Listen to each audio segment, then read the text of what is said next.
What's up everybody, it's Camzindo and welcome back to today's video. We are going to talk about everything that you might have missed in the Pokemon Scarlet and Violet DLC trailer, as well as the release date for it, which I am so excited about that.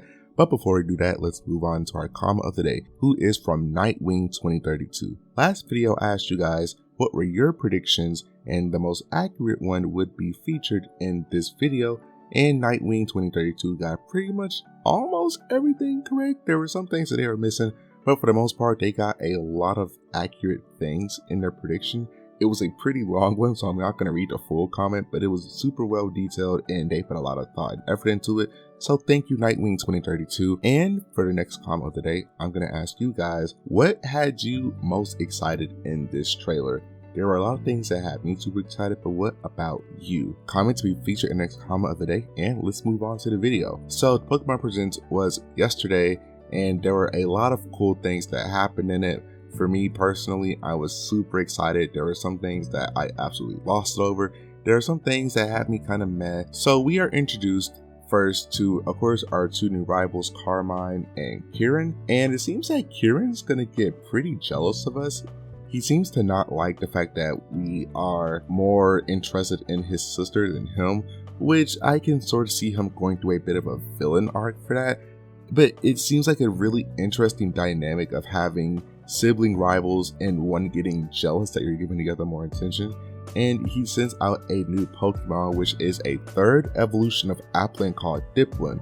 So apparently now Applin is the Tyrogue of Gen 8. He now has 3 separate evolutions, which was kind of sad. I was really hoping that it would be a regional variant or a convergent species, so we can kind of see like a new Flapple or Appleton evolution. But I really do like its design. It's still Grass Dragon, so no huge difference. I don't really know what about it makes it special, but it is really a cool design and I really like it. Next up, we got introduced to a brand new character whose name is Perrin, who is the descendant of Adamant from Pokemon Legends Arceus, and her whole thing is that she is a traveling photographer who is visiting and is trying to take a picture of a mysterious Pokemon that we have no idea who this Pokemon even is yet, but it seems like she does have a photo minigame that she can do that is very reminiscent of Pokemon Snap, which I think is pretty cool that Pokemon Snap is essentially back, but in the form of a minigame in this game. And for people that haven't played Pokemon Snap,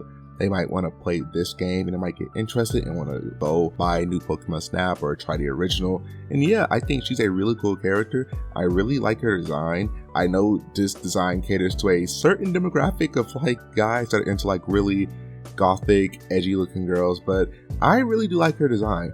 Another new character we got introduced to is Briar, and Briar is a new teacher that we have not seen in the base game of Scarlet and Violet, but she is a teacher who is in charge of your field trips to both Blueberry Academy and Kitakami, and she seems to be very, very interested in the Terastal phenomenon. And I think, hear me out, I think that she is going to be a very important character for the ending of the overarching DLC. She seems to have a lot to do with it. She has Terastal earrings. Her clothes have the emblems of the Scarlet and Violet book on them.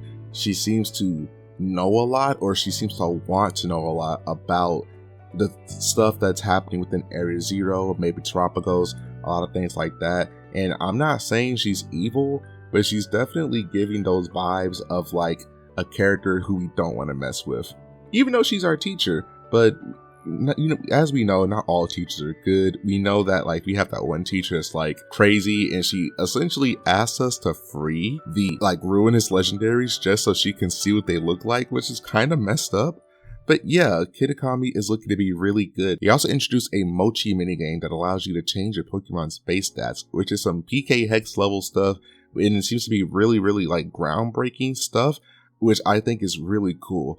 But to end off the DLC stuff, we already know about the legendaries, of course, but the big takeaway from this is that Ogerpon has a confirmed Terastal form, And this is again super cool because we had never seen terrestrial forms before this, and there were a lot of crazy things that happens in this trailer, but terrestrial forms is something that gets kind of brushed over because we kind of saw it coming for a mile away. And while it's cool, it's not really something we're like crazy about, but I am super excited to see that terrestrial forms are here. Maybe our starters might get one, maybe other Pokemon might get one. There are rumors that the Loyal 3 have terrestrial forms as well, which if so, I'm super excited about. But yeah, terrestrial forms are here. The mystery of this is super cool. So let's move on to the Indigo Disk. And the Indigo Disk is a really cool one because we get the confirmation that we are going to enter a new Pokemon League called the BB League, the Blueberry League. And in this, we have to do these trials that are reminiscent of Sun and Moon's trials. And at the end of these, we get to fight an Elite Four member. The 4 Elite Four members are Lacey, who we were introduced to earlier, Crispin, a Fire type specialist, Amaris, who's a Steel type specialist, and Drayton, who is a Dragon type specialist. And Drayton is probably the most interesting one of these 4, no offense, I really do like the designs. But Drayton sends out a new Pokemon who is an evolution of the Duraludon. So Gen 8 seems to be getting a lot of love in this DLC, which I don't mind. I like a lot of Gen 8's designs.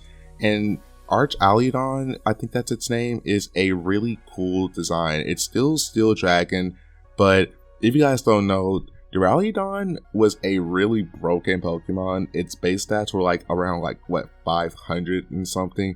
So you can now slap an Eviolite on that and like completely destroy the meta.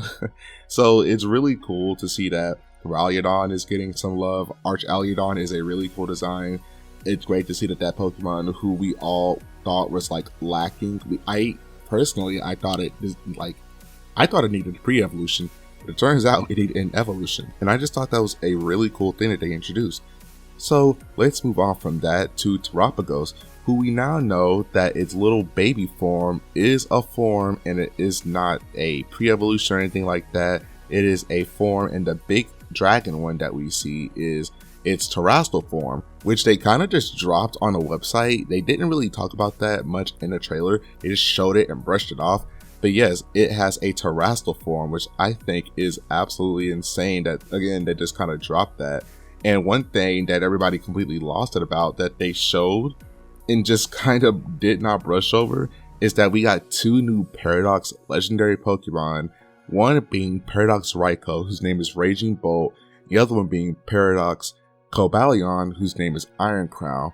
And these 2 designs look sick. A lot of people are making fun of Raging Bolt. Personally, I think Raging Bolt's design is kind of funny and kind of cute, even though it's not a giraffe. I see a lot of memes calling it a giraffe. It's not a giraffe, but I don't know the dinosaur's exact name. Somebody will have to quote me on that in the comment section. And Iron Crown, while most Paradox Pokemon, if not all, are just robotic versions of the Pokemon we know, Iron Crown's design is super sick. They had a huge missed opportunity in not calling it Iron Will, since that's Cobalion's like Pokédex classification in the Dex, but Iron Crown is a sick name. Its design is really cool, and it makes me really excited to see what the Paradox versions of Entei and Terrakion will look like in the future. That was pretty much it for both DLCs. The Teal Mask has a release date of September 13th, which is right around the corner. That's only a month away, and again, I am super excited to finally dive into these. The thing I'm really excited about and looking forward to the most, and what it seems that like is hyping me up the most, is that unlike the Isle of Armor and Crown Tundra, where they're both 2 separate stories that kind of have nothing to do with each other, in this DLC, like in this DLC pack I should say, the stories are they're standalone, but the overarching story is still connected. Somehow we're gonna find 2 new mysteries, solve both of them, or we're gonna solve the mystery of Kitakami, do the league thing of Blueberry Academy, and the overarching plot will somehow still relate back to Terapagos, who is the overarching mystery of it all. And again, in Isle of Armor and Crown Tundra, the stories were separate. They kind of had nothing to do with each other at the end of the day. You just kind of did them, caught the cool new legendary Pokemon, and that was it. And in this game, it seems like you're gonna do one thing, and they're going to hint towards the next objective, which is Blueberry Academy. We're going to end up waiting, get the release date for that, and we're going to end up going to Blueberry Academy, getting introduced to those characters, doing their league, beating their league, and then at the end of all of this, we're going to finally get introduced to this huge new Area 0 area, hopefully, and it's going to be super cool. I'm super excited because this is essentially a full game, which I think it's cool because you're basically doing like a whole new league. You're going to get a legendary and hopefully get a new villain. I kind of need somebody to blame. Sorry, it's just kind of funny to say that. But yeah, I'm just really excited. That's going to do it all for this video. My name is Cam Tendo. Again, don't forget to answer the comment of the day. What part about this has you the most excited? And I will see you guys when I see you. Bye.